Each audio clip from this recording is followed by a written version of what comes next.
My name is Onide Oluwaseun Olutoni. I'm an advocate for women's rights and the rights of LGBTQIA plus persons in all their diversities, and also the facilitator for the Nigeria Free to Relate program. My name is Ayodele Olopintoade. I'm a writer. I work within LGBTQ communities, actually all the LGBTQI communities. I'm the consultant for this particular project that we're doing right now, and I've been having a lot of fun meeting people. It's been great. My name is Uchenna Samuel Ngene, and I'm a queer rights activist. I'm equally an aspiring queer theologian, and I work with Levi's Initiative as the executive director. We are the brains behind the project, and our idea and what we hope to get out of this project is to amplify LGBTIQ voices in order to begin to challenge and demystify, deconstruct anti-right group rhetorics in Nigeria, which have been instrumental to homophobia, transphobia, that has given rise to conversion practices and faith healing. And these practices have had diverse and ill negative effects on the life of queer persons in Nigeria. And we want to use this project to amplify these voices, because if we don't tell our stories the way they are, others will tell it the way they are not. So we want to use this opportunity to showcase to the whole world that conversion practices are not obtainable. They are unsuccessful. They have never achieved any positive impact. Sexual orientation, gender identity, gender expression, and sex characteristics are unique, innate, and natural to individuals, and nobody should be forced or made to convert or converse or reparate their sexual orientation, During the focus group discussion, and I had the opportunity of, we had like more than 20 participants from all the different geopolitical zones in Nigeria, because I was quite interested. Like, there must be a scientific method that they are using, at least if not church, they don't do this thing 1 million times. So now like this, and this, and this process where they take use, do this thing and don't successful, and then all the thing where they do. Everything is just, everybody gets their own style. The Cherubim and Seraphim get their own style. The Pentecostals get their own style. The Catholics get their own style. Okay, out of all these things where you don't they use, at least if I be doctor now, and they give everybody malaria tablet, nothing no go no work. I go say, okay, maybe we go change style. Change style. Then I started digging for that, and I discovered that it's actually very extortionate. They collect money from people to buy olive oil. Some of them they drink. One of the survivors told of how they spent 3 months. Every day, this mother was buying 10,000 naira olive oil. They were pouring that olive oil on him, and for 3 months, and he was 9 years old. These are things that I think the Free to Remain program are trying to kind of, and what the Samuch does. These are things that I think you're trying to do. Onide, yes. I think this conversation is long overdue, right? It's a conversation that we cannot run away from.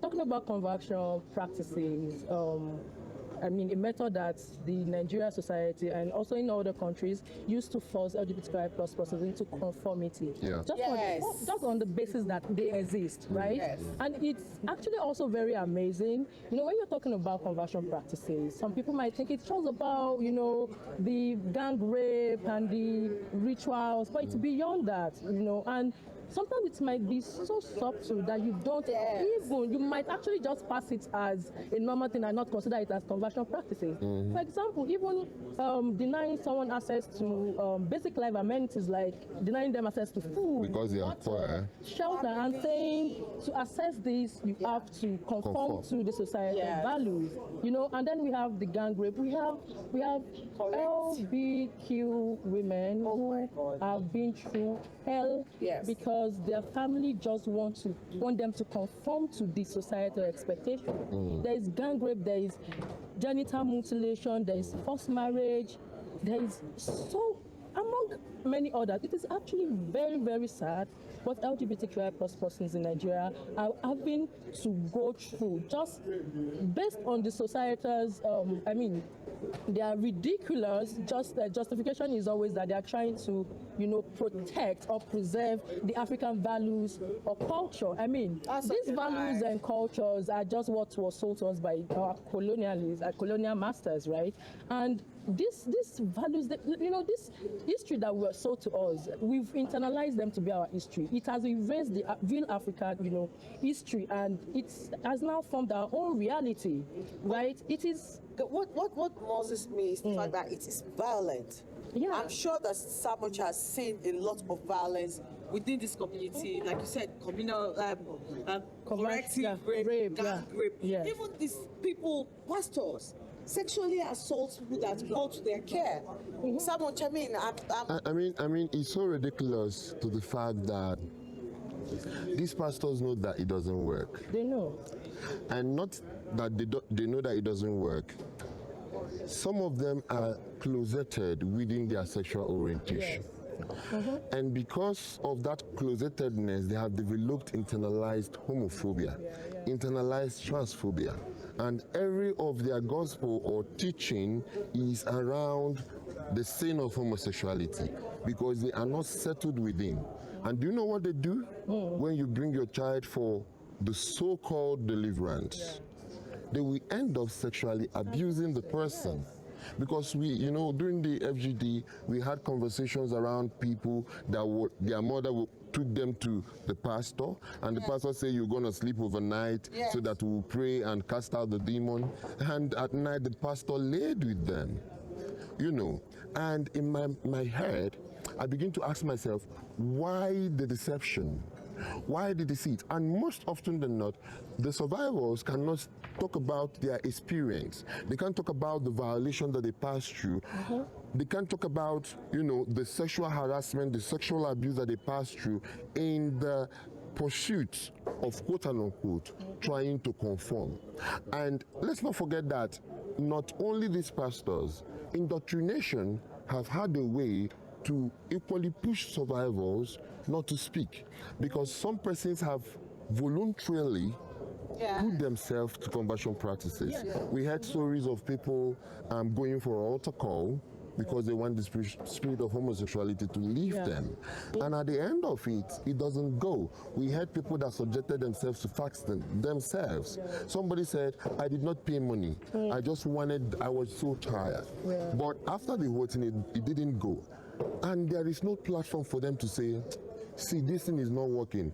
Allow people to be people. And so that is why we are bringing up, we brought up this project, to give power to these voices, to give face to these stories. It's not me, Samuch, now that did the work and is reporting to probably Amnesty International or the Nigerian government. But it is the survivors saying, this is what my family did to me because I'm not conforming. This is what religion has done to me because I'm not conforming. This is what the state, school, my peers, have done to me because I'm not conforming. So it's really, really a lot. And I'm excited that this project is out at this time because I don't think there's any other better time than for us to do it, and, to contribute to what every other person, every other human rights advocate that believe in equality, that believe in justice, that believe in inclusion is doing in Nigeria, because a whole lot is going on, a whole lot is going on within the community. And this is just our little way of saying, we want to add some drop of water into this ocean in order to emancipate our voice, grow our visibility, and tell the world that we are queer and we are going nowhere. Yes. To add to what you said about the work that LGBTQIA plus organizations and activists are doing in Nigeria, I also want to share a story of, no longer a child, but at that time that this incident happened, this person was a child. And it happened because they grew up in a home that is highly religious, right? And then the pastor keeps saying, this is not, this is un-African, this is ungodly. So they were confused about their sexuality, and they were asking questions why they feel the way they feel towards, the same sex. And they open up to their family, just hoping they could get some support and guidance. And then they started taking them from one mountain to another. They started depriving them of food. And before you know it, they became really, really thin. They became the punching bag of their family. And then before you know it, they attempted to take their own life because they couldn't take the pressure anymore. It was by the grace of God that somebody noticed they were not around, and then they forced the door open, and they were already forming by that time. And I want to say, right, it's actually very sad that a lot of LGBTQI plus persons are going through this, whether the subtle method or the very aggressive method. And LGBTQI organizations are doing a lot. They are doing a lot to ensure the safety and the promotion of the rights of LGBTQI plus persons. One of the organizations is WELL Initiative. There is psychosocial and counseling support for survivors and victims of, conversion practices. There's also safe shelter for LGBTQI plus persons who are living in hostile environments. There's also an empowerment program to ensure that they are able to find their feet again and integrate into the society. However, there are lots and millions of LGBTQI plus persons who cannot or who could not access the services and support. Can I say something about? Okay. So there's this thing that we put a lot of pressure on NGOs. Yes. Because the government itself is anti-human rights. Yes. Yes. The government will make laws that will necessitate people citizens to now say, oh, let us support one another and protect one another. Why do we have to protect ourselves from a government? Exactly. We pay from taxes. Our own society, from our own people. You can't walk on the road without somebody saying, are you a boy or a girl? How is it Very your nasty. problem? How is it your business? And this can even escalate into violence if you don't conform in a certain way or behave in a certain way that is expected.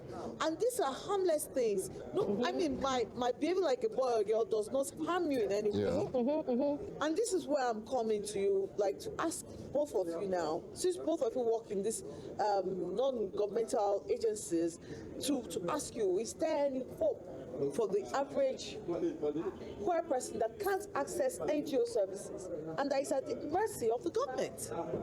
What hope is there for us? Give us a ray of light. At some point, you're just like, so what is the point of all this? And like she said, so many people attempt to take their lives. So many people succeed. A lot of persons there. We've lost a lot of beautiful children. Children, 9-year-olds.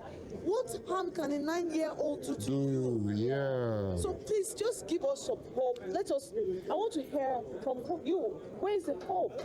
The thing is this, like you said, the government is anti-human rights. And it is not peculiar to Nigerian government. I think it's peculiar to West African government. Let me not use the African continent because we know that there are some African countries that are progressive than where we are. But for us in West Africa and in Nigeria, our government is anti-right. And that has made an average LGBTIQ person, queer person, to go underground. That even we that are in the civil society space, having non-governmental organizations, will find it difficult to reach out to those within the rural communities. Because there's indoctrination there is the issue of culture, there is the fear of excommunication or disowning, and so most of them don't even have what we call a role model. They don't know who they will look up to, And sometimes what we have even noticed that in the rural communities there is no phobia most of the times. The phobia comes from one person that will come from the urban with one religion or the other and instill that fear into that family to tell them, this one your child is doing like a girl, go and pray, it is a demon that is possessing them. You go there and you corrupt the innocent mind of these persons, and then you leave them stranded. But what would I say? The ray of hope is this, that there are people that are gay, that are lesbian, that are bisexual, that are transgender, that are intersex, that are overall queer, living in Nigeria. Yes. And that are visible, and that are successful, regardless of whatever anybody who identifies LGBTI is passing through, wherever they are. Whether they are underground, whether they are in the village, whether they are anywhere. Just have that at the back of your mind, that they will grow up and that they will see people that are like them, and that they will gain their voice to talk about what has happened to them. And believe it or not, there is no way that we can be erased from the face of earth. Yes. We are in Nigeria. No matter what we are passing through, we believe tomorrow that we shall overcome, and overcome shall we.